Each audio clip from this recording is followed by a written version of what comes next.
Hey guys, welcome back to another video. I'm back under a clear sky finally, and I'm in my favourite place to shoot, and that's the scenic rim here in southeast Queensland. Tonight's video is it's a bit of a mixture of things. The main thing is I am testing out this camera. It's the Nikon Z6II. I do have this on loan from Nikon Australia. So thank you Nikon Australia for the loan. I also have the 50mm f1.2 lens as well, so that's a bit of a beast, and I think together it's going to be a bit of fun. So yeah, I just wanted to touch base on why I'm using this camera, why I wanted to use this camera. It's, I guess to a degree, it's no secret I shoot Canon. Predominantly, always have since I started my photography career back in 2009. But I've got no qualms in using other camera brands. I think a camera is a camera. They're all fantastic, but I just know that this camera, the Z6II, is going to be good in low light, and I personally wanted to test that out. So in saying that, I know that it's going to be good in low light. It does have a backside illuminated sensor. It is a Sony sensor, but I just know that this camera is going to perform better in these low light situations. I guess I have seen a few people use this online. One to note would be Richard Taddy from Nightscape Images. He's well renowned here in Australia, and got a great following on YouTube. I do follow his channel, and you know, it's good to support other Australian Nightscape YouTubers. So I know he swears by this camera. It has some great features. One which Richard has touched on and is phenomenal, and I don't know why it's not in all cameras, is that you can activate extended shutter speeds. So you can take this camera, you can go past 30 seconds, which is most often the native longest shutter speed you can do in a camera, and you can actually go well past it up to a crazy 15-minute exposure in camera just by turning the dial. Nothing to do with intervalometers or anything like that. It's just turn your dial, change your shutter speed, and you can go up to 900 seconds, which is 15 minutes, which is certainly crazy. I think some other features that is also cool about this camera would be that you can, and I suppose it's not really, I guess it's not just to this camera. There is a lot of cameras now coming through this same feature, but being able to plug in a battery bank and extend its power, its battery life beyond the single battery that it has inside the main body, for doing like I guess time lapses and star trail images, or longer tracked images, which I'll be doing tonight. I'll be putting this on the tracker.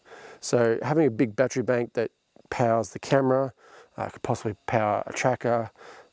Even in the colder months, you can put on a dew strap and keep the gear warm. It's all powered by the one bank, and you can just sort of plug it in and let it go, and it'll just do its job, which is fantastic. So that's something else about this camera that's awesome. You can also, there is also a focus trick where once you sort of set focus on a lens, I think with these cameras it sort of remembers that. So I'll have to look into it more. I may even leave a link in a video down below. I'm pretty sure I've seen a video, so I'll have to try and find it, but if I do, I'll leave the link down below in the description. But yeah, there's a lot to love about this camera. Ergonomically, it's great, it's fine. I just keen to give it a go to see how well it performs at night. But yeah, also matching it with the 50mm f1.2, which is, it's a hefty lens. I've had to put an extra bracket, sort of a nodal rail on it here, just to help with I guess balancing it on the tracker. So that's why I've got the Skywatcher Star Adventure out tonight.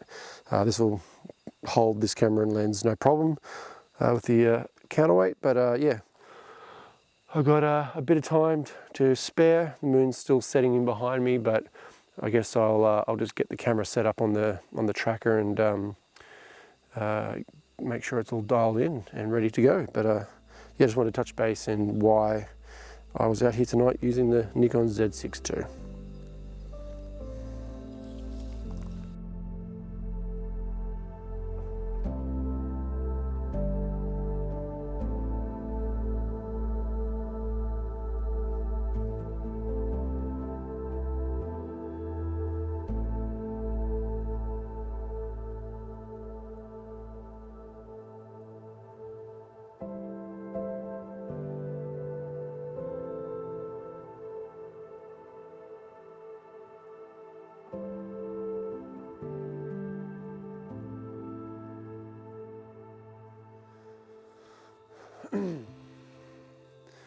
All right, so getting close now. Moon's almost set.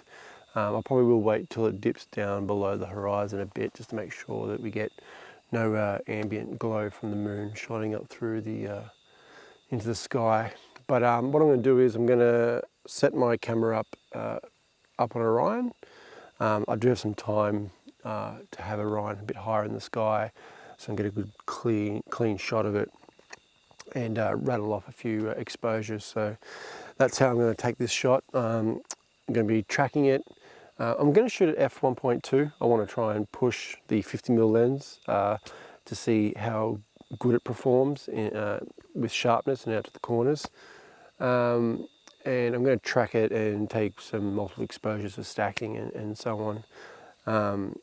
I might even leave out the I might take some dark frames for calibration just in case, but I want to see how well this camera performs. I won't have to shoot at a high ISO because I'm shooting at 1.2, but also I'm tracking. So if I can get, I guess, even just 1 minute tracked shots, I'll be happy.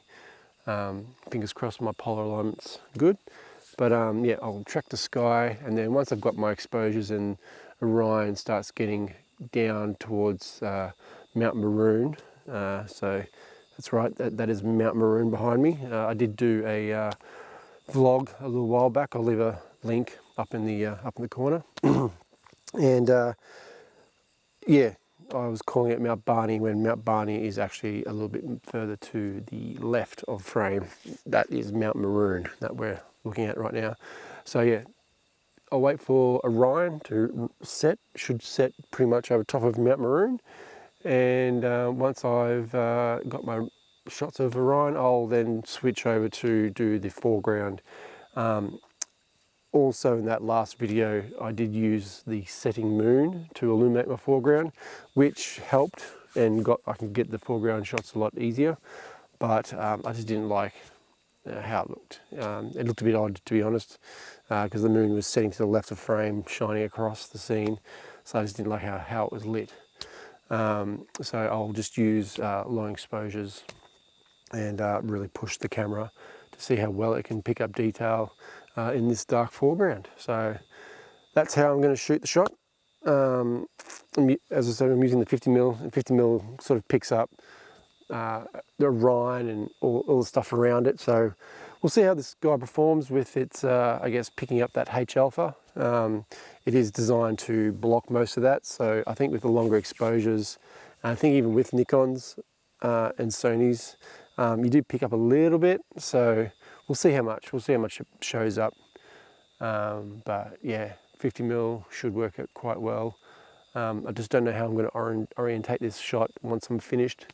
I might even do a 2-shot pano of the sky as well as the foreground, just to give myself a bit of room, whether or not I want the image to be a vertical, like portrait orientation, or I want it to be landscape, horizontal orientation. But I'll take a couple of shots and I'll choose that in post. So yeah, I'll get going and get my focus ready, do a couple of practice shots to see how the tracking's going, dial that in, so I'm ready to go for when that moon is below the horizon.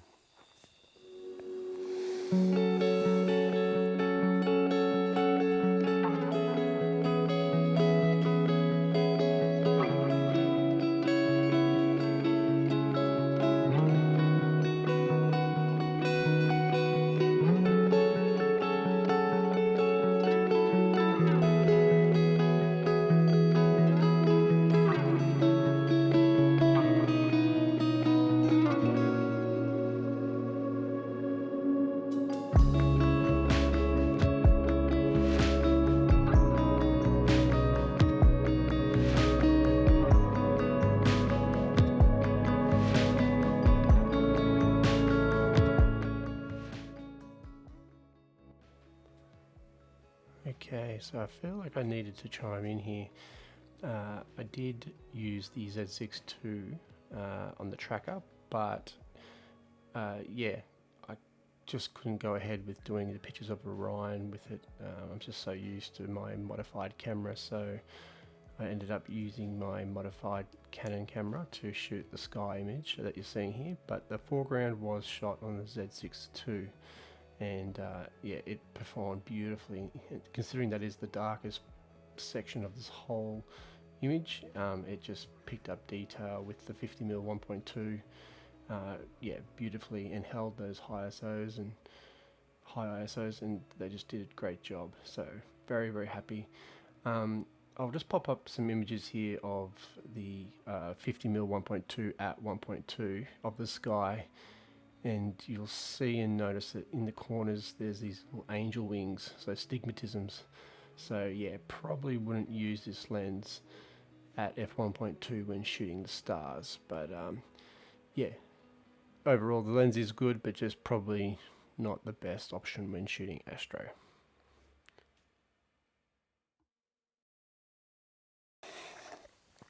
Alright, so I just want to give I guess my final thoughts on the Nikon Z6II. Look, overall great camera to use. No qualms with using it. Like I said earlier in the video, I've used multiple different brands now, and I've got no issue with using different cameras. This, like I said as well earlier, the extended shutter is awesome. I found myself actually doing the foreground images because I can dial in the 2-minute exposures straight natively in the camera. I can just touch the back of the screen just slightly, and I activated the touch screen to actually take the photo rather than pushing any buttons or having any cables. So I just lightly touch the back screen. So that was nice to do. I did start to track Orion with the setup with the 50mm as well, but it became apparent quite fast that at f1.2, right up in the corners, you do get some nice little angel wings, little stigmatisms. So I did back it off to f2.8, which did sharpen it up beautifully, but it's just lackluster using a non-modified camera shooting at Orion when, you know, the Orion constellation and the, you know, molecular complex is just so full of hydrogen alpha, and so I had to revert back to my modified Canon to get that. So yeah, if I do get a chance, I might shoot some Milky Way with this, and we'll see how we go. Yeah, but overall the camera was really, really good. I really enjoyed it. Can definitely recommend it. Like the low light capabilities, like the foreground images for the image, which I'm going to assume you've seen it already. Yeah, 2-minute exposures, ISO 800 at f1.2. So the 50mm came in handy for that. And yeah, just beautiful, clean. So yeah, they look good on back of camera anyway, put it that way. So I'm seeing them on the computer screen, but it looked great. So, but I can't recommend the lens for astro. Just too big. You know, you can get a 50mm 1.4 or even a 1.8, like the native. I think there's the S lens, the 50mm 1.8. I think it's more than suffice to back it off from 1.8 down to 2.8 to get a nice sharp image, and it's a much smaller, cheaper lens, and it's still very sharp. So I can't really say that the 50mm 1.2 would be like, yep, skip the 1.8 and go to 1.2. But if you're a portrait photographer, I guess this would be more the lens for you, but it's just too big and bulky for astro, but it's just not needed. But the camera, awesome. I can see why Richard loves it. It's really, really good to use. So I just hope to God that in the future camera manufacturers implement some of the stuff that Nikon's doing. You know, they're not getting as much traction these days. It's all about Canon's new cameras or Sony's new cameras, and I just don't think they're getting enough, I guess. I think they're unfairly being sort of dealt some bad cards out there. So, but I think they're great cameras. So, but anyway, that's sort of my final thoughts. So yeah, if you did like this video and you want to see more sort of reviews into cameras, I do plan on doing a video on the Canon R6 because that's more in line with Canon with what I use. So I'm going to take a Canon R6 for a spin one night. And if you do want to see that, make sure you hit subscribe and follow along for that. So, but if you do have any questions in regards to the Z6 and the usability, please leave your comments down below, and I'll try and get back to you as soon as I can. And obviously any other questions in regards to this video, yeah, make sure you do leave them down below. So yeah, thanks for watching, and I will see you guys in the next video. Cheers.